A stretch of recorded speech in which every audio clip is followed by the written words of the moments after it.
Minha irmã, meu irmão, passado o ciclo do Natal do Senhor, retomamos o tempo comum ou tempo ordinário na liturgia da Igreja. Esta primeira etapa do tempo comum se estenderá até a terça-feira, véspera da quarta-feira de cinzas, quando a Igreja iniciará mais uma quaresma.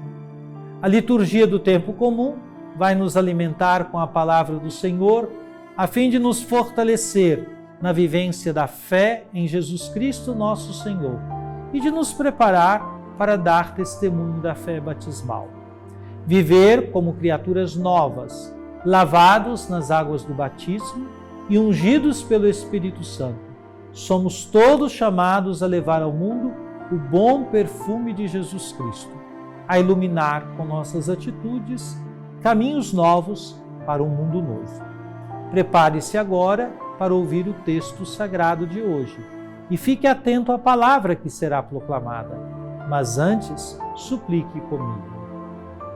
Trindade Santa, Pai, Filho e Espírito Santo, vós vos revelastes Deus da palavra, quisestes dialogar com a humanidade de modo especial por Jesus, o Verbo encarnado. Queremos escutar, acolher e meditar vossa palavra. Derramai em nós o espírito de amor. Concedei-nos um coração que escuta, pondera, discerne e escolhe, em conformidade com vossa santa vontade. Enchei-nos do ardor missionário para dar testemunho da luz, a verdadeira luz, Jesus Cristo, luz do mundo. Fazei de nós servidores do vosso reino e operários da fraternidade, e deixai a Senhora Auxiliadora nos acompanhar nos caminhos desta história, inspirando-nos o cuidado pela vida e a promoção da paz. Assim seja. Amém.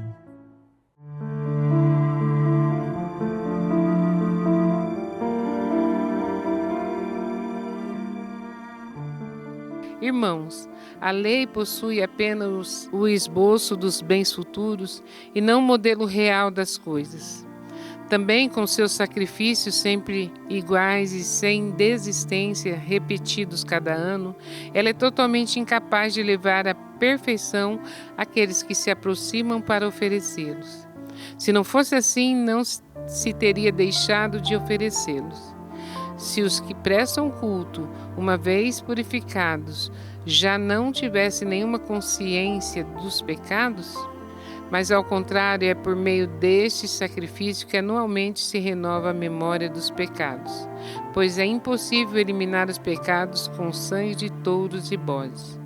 Por isso, ao entrar no mundo, Cristo afirma: Tu não quiseste vítima nem oferenda, mas formaste-me um corpo. Não foram do teu agrado holocaustos nem sacrifício pelo pecado. Por isso eu disse: Eis que eu venho. No livro está escrito a meu respeito: Eu vim, ó Deus, para fazer a tua vontade.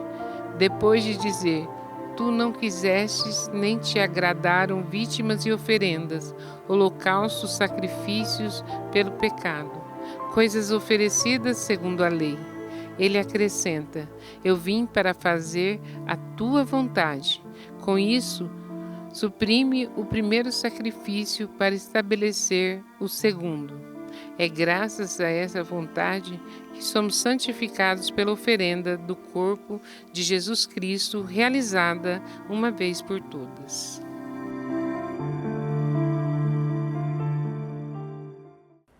Minha cara irmã, meu caro irmão, nesta terça-feira da terceira semana do Tempo Comum, escutamos mais um trecho da Carta aos Hebreus, a saber, o capítulo 10, versículos de 1 a 10. A Carta aos Hebreus visa demonstrar a superioridade de Cristo em relação aos antigos sistemas judaicos, especialmente o sacerdócio e os sacrifícios do Antigo Testamento. No capítulo 10, o autor compara os sacrifícios do Antigo Testamento com o sacrifício perfeito de Cristo, que, ao contrário dos sacrifícios repetidos realizados pelos sacerdotes, é definitivo e eficaz para a purificação dos pecados. O capítulo 10 segue a argumentação que começa no capítulo 9, onde a superioridade de Cristo como sumo sacerdote e mediador da nova aliança é explicada. O versículo 1 do capítulo 10 destaca a insuficiência dos sacrifícios repetidos e prepara o caminho para a apresentação do sacrifício de Cristo como a solução para o pecado. O autor inicia afirmando que a lei mosaica, com seus sacrifícios e rituais, era apenas uma sombra das coisas que viriam com Cristo.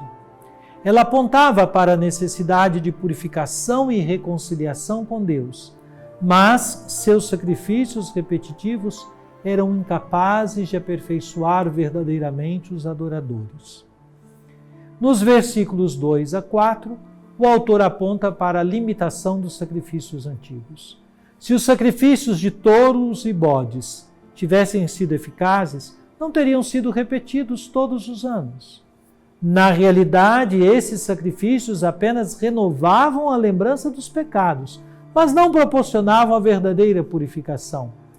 A repetição desses rituais demonstrava sua insuficiência para lidar com o problema do pecado de forma permanente.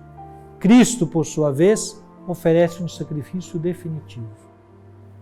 Na sequência, versículos 5 a 7, o autor fala do corpo de Cristo como sacrifício. Inicialmente cita o Salmo 40, para mostrar que, em vez dos sacrifícios de animais, Deus desejava a obediência e um coração disposto a cumprir sua vontade. A formação de um corpo em Cristo é uma referência ao fato de que ele veio ao mundo em forma humana para cumprir a missão de reconciliar a humanidade com Deus. O sacrifício de Cristo não é apenas um ato ritual, mas uma entrega total de sua vontade à vontade do Pai. Por fim, nos versículos 8 a 10, o autor sublinha que, ao oferecer seu corpo, Cristo veio para fazer a vontade do Pai, substituindo o sistema de sacrifícios da antiga aliança. Este sacrifício é único e suficiente para a santificação dos crentes. A obra de Cristo, realizada uma vez por todas, traz uma santificação definitiva para aqueles que são chamados a viver em conformidade com a vontade de Deus.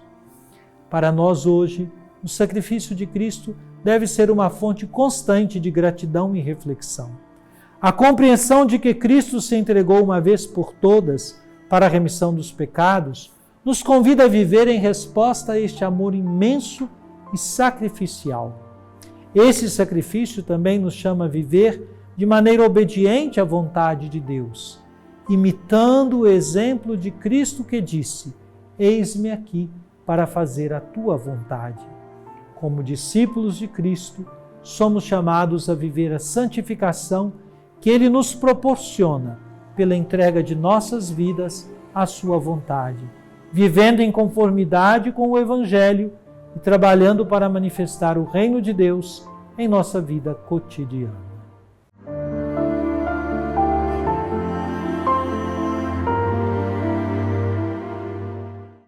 Oremos.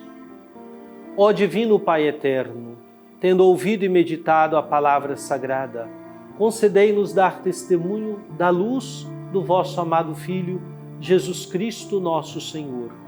Ele que vive e reina convosco, na unidade do Espírito Santo, por todos os séculos dos séculos. Amém.